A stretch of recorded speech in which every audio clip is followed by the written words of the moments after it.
কি বিয়া করলি বাবা মদন, 14 গোষ্ঠী খাওয়াইলি সদন। কয় এটার মানে কি জানেননি? যে এক লোকে বউ দেখতে দেখতে মনে করেন ঘটককে হয়রান বানাই নিচ্ছে। তো ঘটক লাগ কইরা তার এক ছেলেরে মেয়ে সাজায়া দেখাইছে।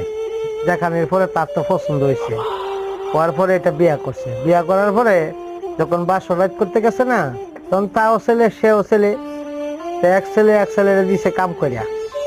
দেওয়ার পরে পরের দিন সকালে উঠে কেমনে করবো যে বউ আমারে কাম করে দিছে, মানে খুব দ্রুত বিষয় টিসা লইয়া 1 সপ্তাহের ভিতরে মনে করেন প্রবাসে আইসা বসছে। আইসা আর বাড়িতে খবর টবর নেয় না। তখন বউ চিন্তা করছে কিরে এর কাছে বিয়া বইলাম, তাই কিন্তু সাপ পাইলাম না, বিয়ার ঠিকঠাক বিচারটা করে নেই। গিয়া কইতাছে আম্মা তাই ওই রুজিনারে দেন না, আমার লগে থাকতো ননদরা আর কি দিছে। পরে ননদের দিছে কাম কইরা, তো ননদ শর্মে কইতারে নাই। পরের দিন কই কি মা আমি যাইতাম না, তুই যা।